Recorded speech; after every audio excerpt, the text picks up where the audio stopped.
Hey good people, how y'all doing? Welcome back to the channel. Today I'm going to be giving you all my review on the Real Housewives of Potomac Season 7 Episode 3.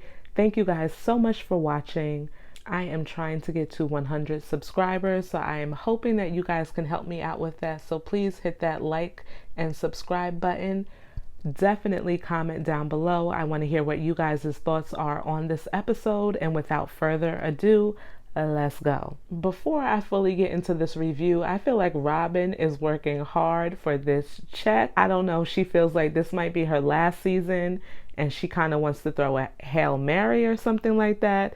But she is definitely bringing some things to the show, which is kind of refreshing, I guess. I don't know. Y'all let me know what you think about her this season thus far. I also feel like people say that Candice can dish it, but she can't take it, with this whole thing regarding Chris. And I feel like, yes, Candice is flawed, but in this particular situation, someone is insinuating that her husband kind of came on to them and that they felt uncomfortable.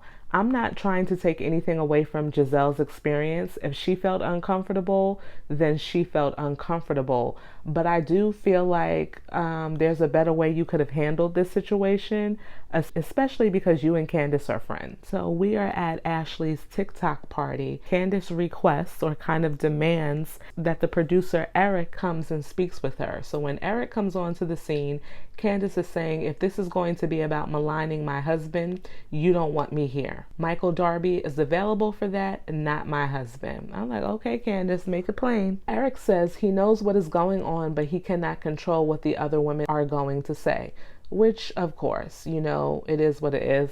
I just, like reality TV is definitely a little cutthroat with things. It's like, that potentially what these people are on the show saying can rip families apart. You see what's going on with Kyle and her sister Kathy in Beverly Hills. We've seen several instances of this. And yet, for ratings and money, they still are going to air this stuff. So we hear Ashley in the background asking if Candice is okay. Like, girl, from what I see, this room that the rest of these women are in is not that far from where Candice is at. And so even when Ashley is like, is Candice okay? Candice can hear Ashley ask that question. Therefore, Ashley, you can hear all of the things that Candice is saying in the other room. Please don't play dumb. These women all know exactly what's going on.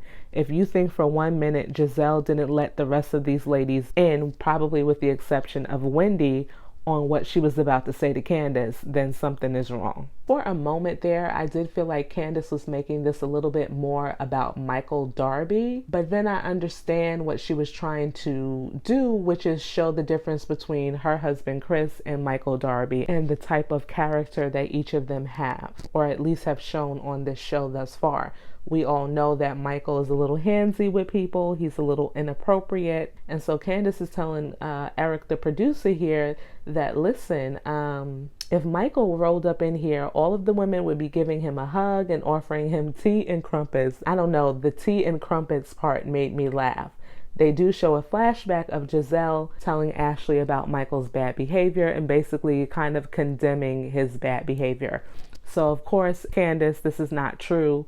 Most of these women can't really get down with Michael, and we as viewers, we don't really care for him either. So I think she's going a little bit too far with that, but she's having her moment, so we're going to let her go ahead and do that. Eric, the producer, tells Candy that all of you women have said something about each other, and before he can even finish his thought, Candice is like, yes, I have said things, and those things are true. She goes on to tell him, don't cut off none of my fourth wall, none of it, leave it, letting him know, listen, don't cut off any of the things that I'm saying. I want everybody to be very clear on what it is that I'm saying in this moment. And so she basically leaves the venue. She doesn't say goodbye to Ashley, doesn't say goodbye to anybody. She's just out. I thought it was awkward once Candice left that none of the other women immediately said what's going on and asked Gisele, what did she say? I would think that's what naturally you would do when you see somebody leave upset after they were just in another room talking to you, right? Wendy moves on and tells Ashley about the restaurant with Peter.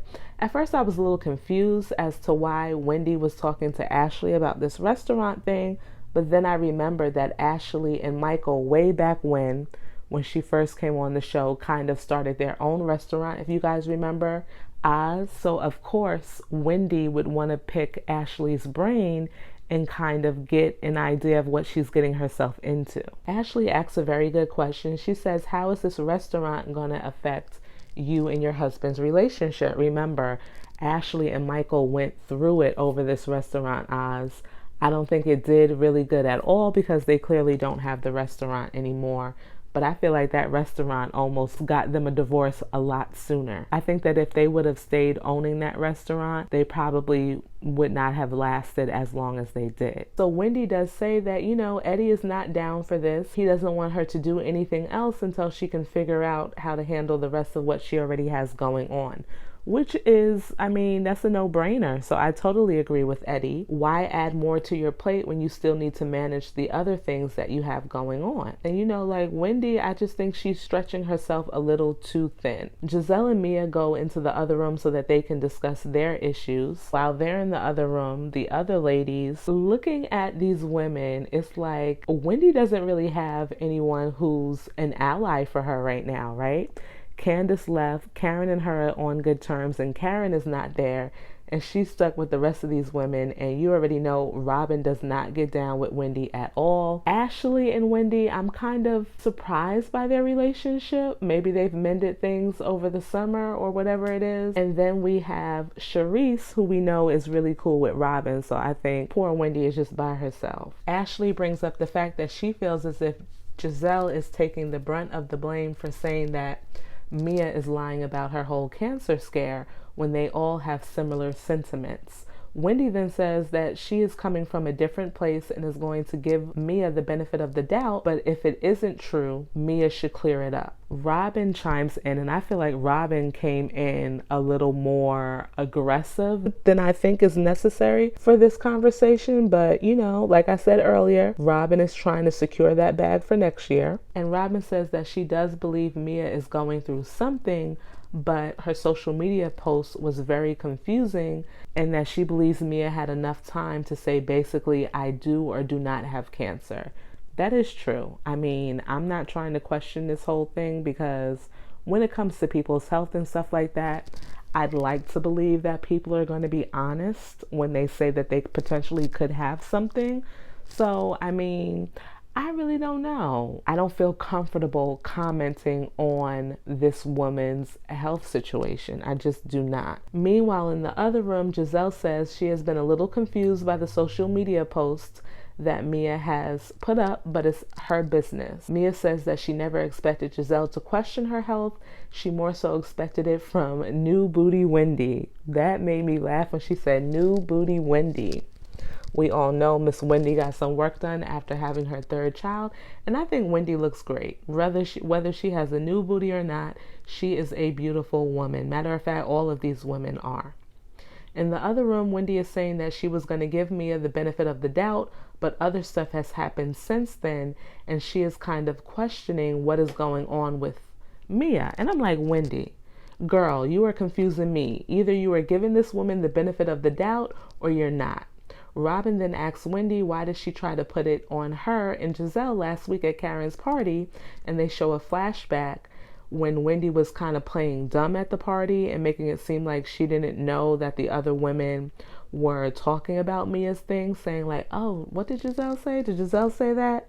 It's like, Wendy, come on, girl. You know that these women were talking about Mia. For me, I feel like they've probably had a previous conversation about it, but if so, if Wendy really did say that she didn't believe Mia, I would think Robin would be specifically calling her out on that and saying, when we were here, this is what you said. But I don't see Robin doing that. So at this point in the conversation, I'm on the fence about whether or not Wendy did say something disparaging about Mia's post. So now Gisele and Mia are back. Ashley asks Mia if the doctor ruled out cancer, and Mia says yes, cancer has been ruled out. The tumors will need to be removed. And she said that she is going to be doing that in August. You know, I know some people might be questioning whether or not Mia is sick, and if she has these lumps or whatever, even if they're not cancerous, why wouldn't you have them removed immediately? I will speak for myself when it comes to health things. Like, going under the knife is a difficult thing to just swallow. At least it was when I recently had my surgery, and I just feel like, you know, you kind of need time to process things perhaps and get your mind right for it. It's just not an easy thing to do. But, you know, I know that Mia has had some work done and stuff like that. So I could see other people's argument where it's like, well, girl, you didn't have a problem getting this and that done. So why not just take care of this right away? Who knows? I'm trying to play devil's advocate here when it comes to Mia, because in my heart of hearts, I hope that this woman is not lying. I will say what she's saying, I could see where the other women are saying this does not make any sense. So Robin does tell Mia that she would like to get to know her better. She also, though, sometimes still questions if she's getting the truth from everything that Mia says. And Mia says, you know what, that's fair, which I thought was kind of odd, because it's like, Mia, this woman is still calling you a liar and you're saying that's fair. That's a little confusing to me, but okay. Robin then invites all of the ladies and their children to her family fun day except for Wendy. Now, if I'm Mia, after Robin basically is again doubling down and saying that I'm a liar, I would not want to have anything to do with her until we could clear up this whole back and forth that we have. But I guess it's different strokes for different folks, because Mia is going to go ahead and go to Robin's event. The ladies question Robin about why she's not inviting Wendy. Wendy says the kids is where she draws the line. She thinks it's a character flaw if someone invites people's kids and purposefully does not invite yours, which I totally agree. Robin, you could have sent this on a group message, or you could have called these women individually, but to do that in front of Wendy and intentionally in that moment single her out, that's not cool. In Robin's defense, she says, well, you called me a horrible person. Okay, and you called Mia a liar. So, girl, really? There's no excuse for this. So the ladies leave, and as Wendy is going out, a producer outside asks her where she and Mia stand. Wendy says they are okay, saying that outside of her and Karen, she is probably the only one trying to give Mia a chance. But she goes on to say that she is lying, so who cares? We all know she is lying. Wendy girl, you got some explaining to do. Wendy did not realize that she was still mic'd. And come on now, you've been on the show for how long? How don't you realize that you're still mic'd? That's number one. Number two, I'm looking at you sideways because you almost duked it out with Robin inside over this whole Mia thing, with you trying to make it seem like you were giving this woman the benefit of the doubt, saying that you lost a good friend to this. So, you know, you don't want to come down hard on her. But then you're telling Robin she should stand in her truth, only for you to then say that Mia is lying. What a hypocrite. I'm definitely right now losing respect for you.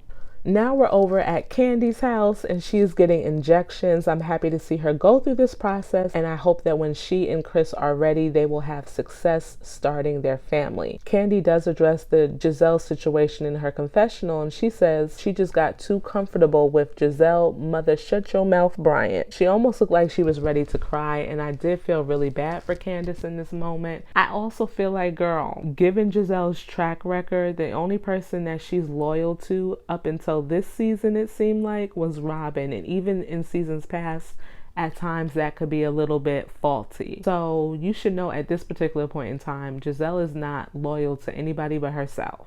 In the next scene, we're with Ray and Karen, and they're out getting manicures. Karen asks if Ray is jealous or insecure about the other men that might be looking at Karen. And Ray says yes. He says that Karen has always been attracted to other men. And I was like, okay, Ray, tell the truth. And other men have been attracted to Karen. Karen does agree with what Ray is saying. He then goes on to say he's okay with it as long as Candy. And I'm like, wait a minute, who Candy is? Who you talking about, Ray? But he says, as long as Candy is Candy. Listen, for me, I don't see anything wrong with this conversation. I know a lot of people are going to say, see, this might be proof that she's cheated because Ray knows that she looks at other men, blah, blah, blah, blah, blah. Like, we still have eyes. We still have taste. If a good-looking man walks past me, in my head, I'm like, he's a good-looking man. That doesn't take away from the love that I have for my husband or the love that he has for me. And the same goes for him. It is what it is. As long as you're not out there cheating on me, we're good. Ashley and her brother are out in Arlington and they are looking at houses. I will say Arlington, Virginia, I've been there before. Very nice. A very highfalutin area because there's a lot of government workers that live out there, a lot of military families and stuff like that. But it's a really nice area. Ashley says in her confessional that she put in 3 offers, and every time a cash offer came in, the sellers went with the cash offer. And I was like, wow, so even people that have money have struggled in this housing market to kind of nail down a house. The producer asks Ashley if Michael and she discuss making a cash offer. Ashley says that Michael does not think this is a financially sound decision, and neither does she. She goes on to say that there were 3 really good reasons that Michael brought up, and one of those reasons was refinancing. But she never does tell us what the other 2 were, which leads me to believe that she does not know what she's talking about. I really feel like Ashley is a smart woman, or at least that's what she's come across as I've watched her over these seasons. But in my opinion, she has given Michael too much control. Like, girl, you've been together with this man for how long? Y'all have had issues since you came on this show. And so there's been times where you've lived separate. There's been times where you have, kind of played with the idea of getting a divorce. Why would you not make sure you had all of your ducks in a row?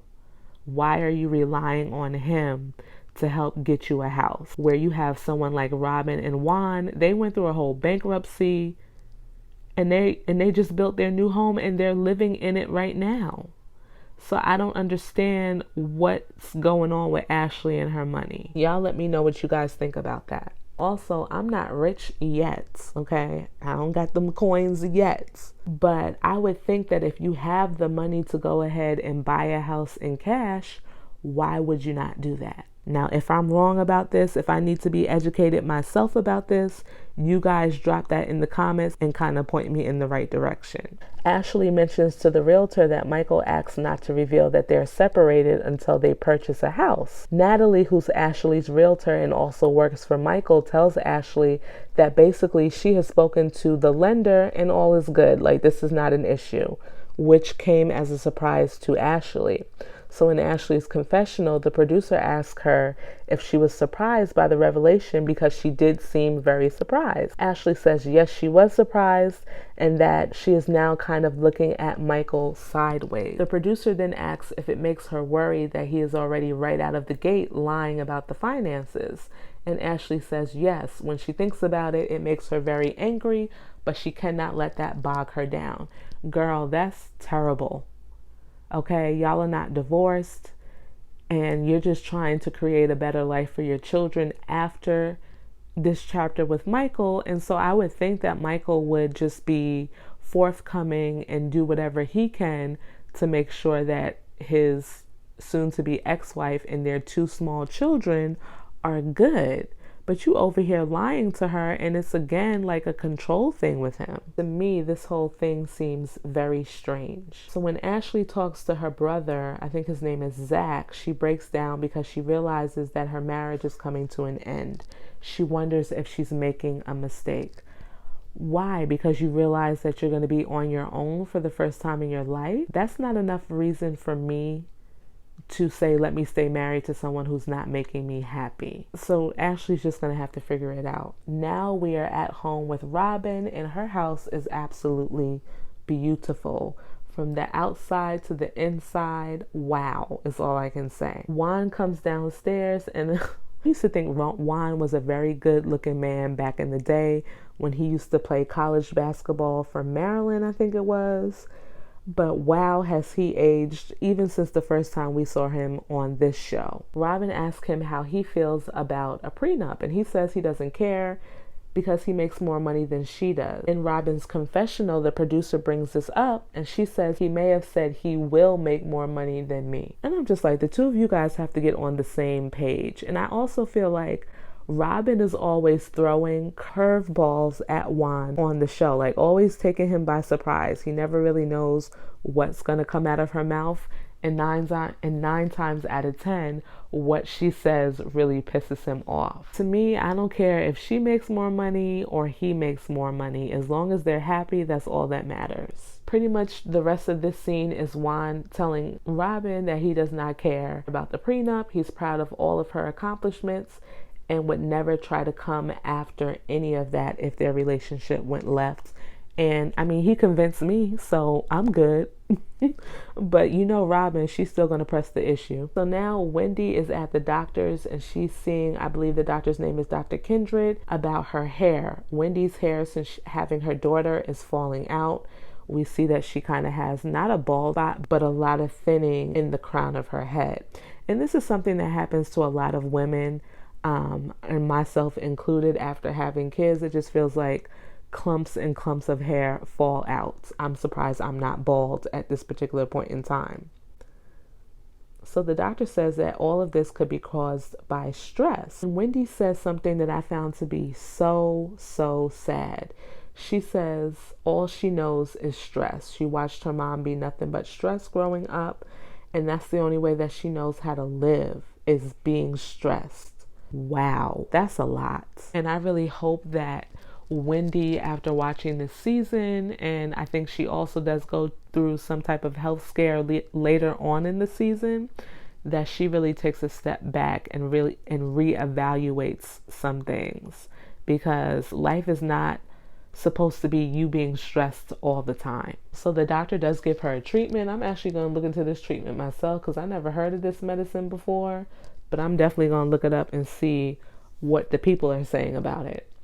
Next, we are with Robin and Mia. They're meeting to get something to eat, and Robin goes right in and questions Mia's post and feeling like things just don't make sense to her. Mia explains everything to Robin, and Robin says in her confessional that she just thinks the story blew up in Mia's face and she is happy that it's not cancer. They then go on to discuss this whole Chris and Candice situation, and Mia says that at Karen's spring fling, Chris was staring her down and she felt very uncomfortable. They do show a flashback of the events, and Chris is not looking nowhere near Mia. As a matter of fact, his face is turned in the opposite direction. So Mia, please don't do this. Please, girl. Like, I kind of like you. I don't want to see you be like just messy all the time. I just don't. I also feel like Gisele tried to get Robin on board with this whole Chris story. Robin wasn't taking the bait, so she enlisted Mia, and Mia is like, yeah, girl, I'm here for it today. What you need me to say? That's kind of what it's given. Now, I don't know that to be true, but that's kind of what it's given to me. And I don't like it. I really don't. Gisele is over at Karen's house, and I thought it was funny that Karen made Gisele take off her shoes, but meanwhile Karen is sitting in her living room with her heels on. I thought that was funny. Karen says to Gisele that she heard about the Chris thing and says that Chris owes Gisele an apology. I was surprised by this. I have to say, I really truly was. But as Karen goes on to talk, I kind of understand where she's coming from and why she would say this. So on the other side of town, Chris and Candice are out, and they look like they're having lunch or dinner, and Candice reveals to Chris that her fertility process is not working the way that it should be right now, which is really sad. You know, like when someone is trying to have a baby, or at least try to secure some eggs to have a baby, and they're having a hard time doing that, I feel for them. I really do. Candice feels like the rumors that Gisele is spreading is contributing to her stress. And if you've ever tried to get pregnant or whatever, you know that being as stress-free as possible is the best route to go. Because when you're stressed, the process is not going to go as easy as it would. And that's for anything if you were not stressed. So Chris is very encouraging and says, you know, it's still early on. Basically, let's wait and see what's going to happen. So Chris gives his account of the whole Gisele story, and he says that it was Gisele who suggested that they go to her room and have this private conversation, which I absolutely believe Chris about. And the reason being is that Gisele probably thought that her glam, as she said, was there. So she felt as if her room would be a safe place for them to go and have this discussion. Back over at Karen's, Gisele is telling her side of the story, which we already heard. So back over with Chris and Candice, Chris is saying that no one was in the room when he got there, and he suggested that they leave the door open so, nobody can insinuate anything. And Gisele, of course, agrees. So I'm wondering, was the door left open? Like, what happened after you suggested that? Back over at Karen's, Gisele tells Karen that she was uncomfortable being in the room with a married man and that it would be viewed as his word versus hers. And this is where she lost both Karen and me. Like, girl, what are you talking about? Why would anything be his word versus yours? What do you think Chris is going to say about you? Unless you was trying to come on to him. Now, I know that did not happen, but I'm just saying. So Karen asked Gisele, how did it go from a conversation in the room to his word versus your word? You and Chris are friends. She asked Gisele, did he touch or say anything to her inappropriate? And Gisele said no. Gisele said that she asked Chris to go see if I guess the producers at the reunion were ready for her to come back out. And he left, and that was that. I was under the impression that all of this happened after the reunion, not during the reunion, which makes me feel like if this happened during the reunion on one of their breaks, how come she didn't go back and say anything to Candice right then and there? So Chris is telling Candice that maybe Gisele did feel uncomfortable, but he has never been anything but nice to her, and she has referred to his penis every chance she gets. And that's what I said in my last review. I said, if anything, not that I'm saying Gisele is trying to get with him or nothing like that, but I mean, she clearly is curious about some things. Back over at Karen's, Karen tells Gisele that she has to be careful as a group, sharing that she had an experience with a husband in the group that kind of hugged her so tight, she felt like her breasts went to her backbone, which is crazy. She said, obviously, this made her feel uncomfortable.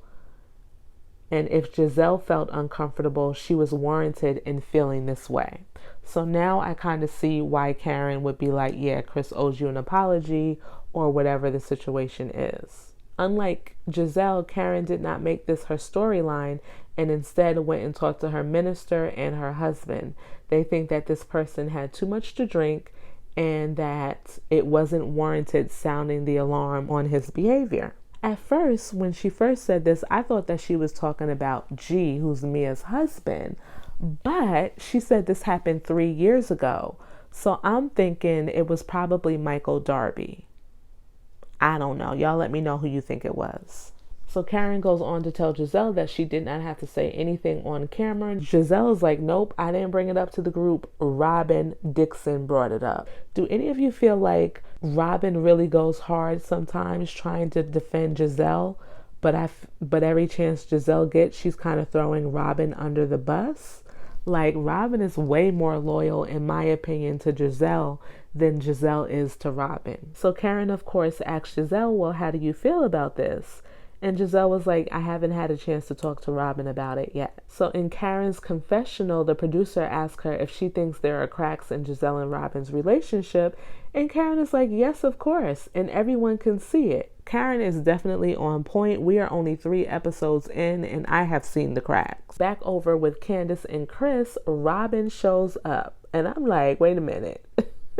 Did they know she was coming? Like, what is this? When Robin comes to the table, Chris is apprehensive to hug her, and it just made me feel like this poor man doesn't know what to do. Should he hug you?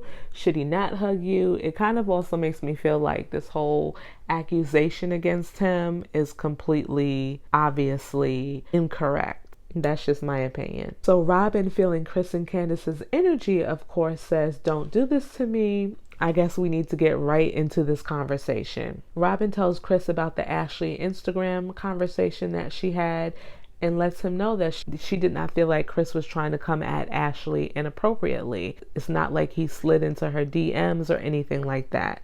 And of course, Chris agrees. Robin then tells them that she told Gisele about what Ashley said, and that's when Gisele again told Robin the story about she and Chris. Robin also says that Gisele did tell her later that night everything that happened. So, I mean, Gisele has been consistent and said that she felt uncomfortable, according to Robin. I don't know if y'all want to believe that or not, but the way that she is saying this, it does seem very believable that perhaps Gisele did mention this to Robin. Chris says that he always waits for the ladies to engage in a hug with him. basically saying that he goes out of his way to make the women feel comfortable. Candice says that Gisele tried to make it seem like Chris made her feel uncomfortable, but where was her feeling uncomfortable at Karen's event? And they show the flashback where Gisele goes right in for a hug with Chris and even compliments him on his outfit. Robin explains that she believes Gisele was triggered by the whole Ashley story. So again, this is what I'm talking about. Robin is always defending Gisele, but where's the love when it comes to Robin? Part of me is wondering if Robin is being a little bit messy, because I feel like had she had not said anything to Gisele about her conversation with Ashley, we would never be talking about, perhaps we would not be talking about Chris and Gisele. But then the other side of me feels like Gisele was going to get this out one way or the other. That's pretty much the end of the episode. You guys let me know what you think. Thank you so much for watching. Please remember to like, comment, and subscribe, and I will see you in my next video. Bye-bye.